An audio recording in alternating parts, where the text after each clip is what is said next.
अजिबात उद्धटपणे बोलत नाहीये। जे चुकतंय ना तेच मी सांगते। मला कळत नाही तुम्ही आईला जास्त ओळखता की त्या परक्या माणसाला। एक मिनिट पिहू, कौस्तुभ माझा होणारा नवरा आहे।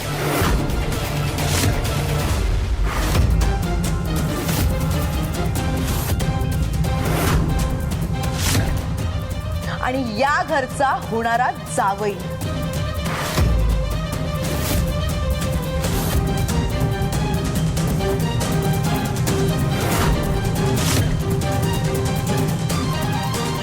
होणारा अजून ना तो तुझा नवरा झालाय ना या घरातला जावई।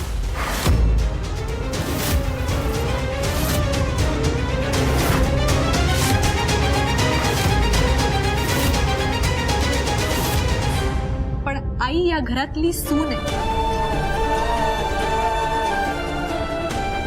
तुम्ही काल आलेल्या माणसावर विश्वास ठेवला?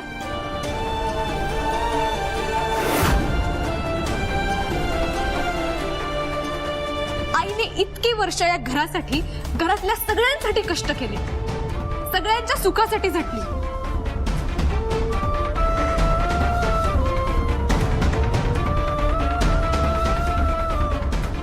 तिच्या एवढ्या वर्षांच्या सॅक्रिफाईसला तुमच्या नजरेत काहीच किंमत नाही।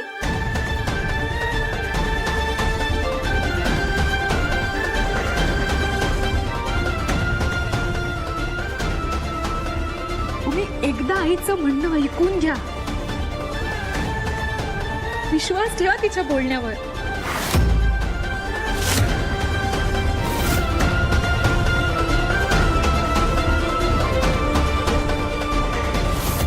माझा हिच्यावर विश्वास नाहीये।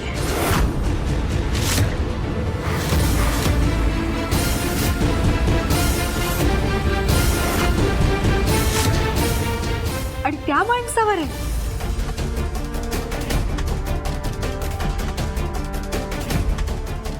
जो काही दिवसांपूर्वी तुझ्या लाईफ मध्ये एक्झिस्टच करत नव्हता।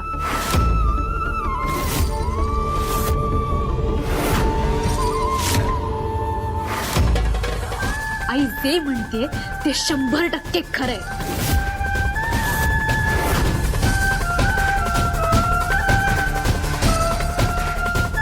आणि एक ना एक दिवस हे तुम्हाला कळल्याशिवाय राहणार नाही।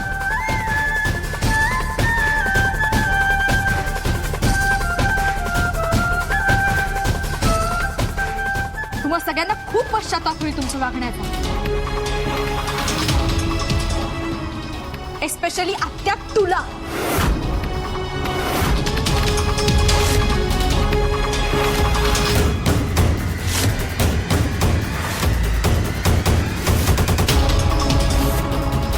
मला पश्चाताप होईल की आनंद होईल हे मी माझं बघून घेईन।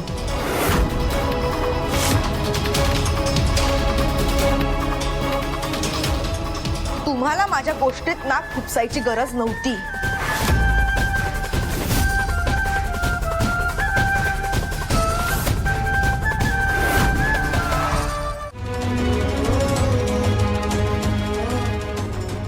बघितलंस ना, तू नेहमी मला सांगतेस आपल्या माणसांना त्रास होणार नाही यासाठी आपण प्रयत्न करायचे असतात, पण इथे तुझ्या हेतूवरच शंका घेतली जाते।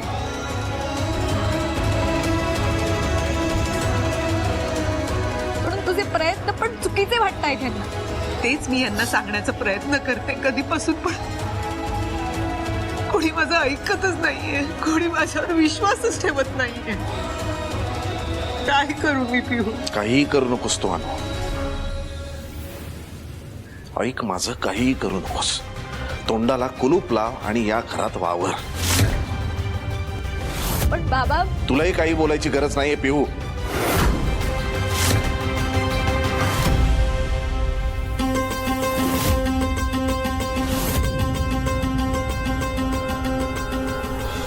तुमच्या बायकोचा अपमान होतोय, तुम्ही तिची बाजू घेत नाही। माझ्या आईचा अपमान होतोय, तरी पण मीच गप्प बसायचं? हो, गप्प बसायचं।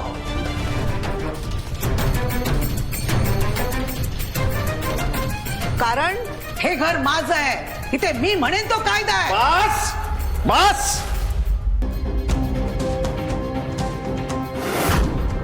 बस ना. चाललंच केव्हापासून. अनु, तुला आता शेवटचं सांगतोय, रेवतीच्या लग्नाबाबतीत तू काही नाही बोललीस तरच भलं होईल तुझा.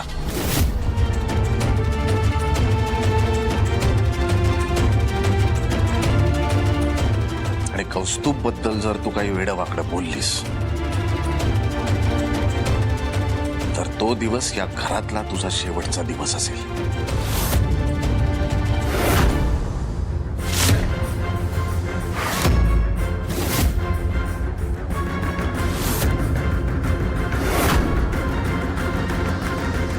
अहो पण मी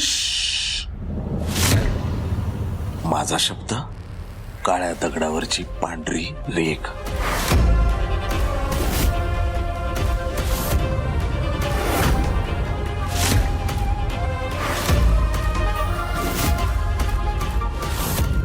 आबा जरी जिवंत असते आणि त्यांनी मला सांगितलं असतं ना तरी माझा शब्द मी बदलवला नसता.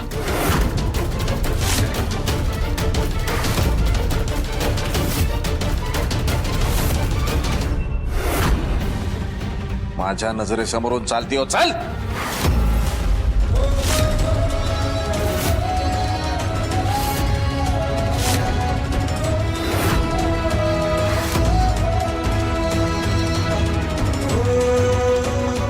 ऐकू येत नाही तुला.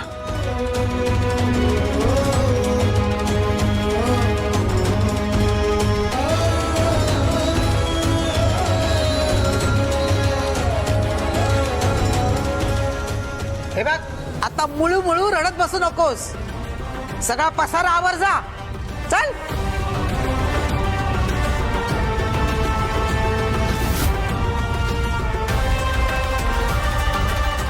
आई चल चल.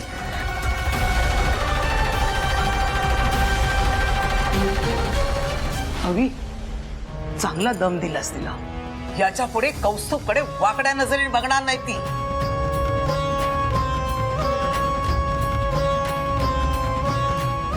रेवती, काही झालं तरी तुझं लग्न त्याच्याच बरोबर होईल, हा माझा शब्द आहे.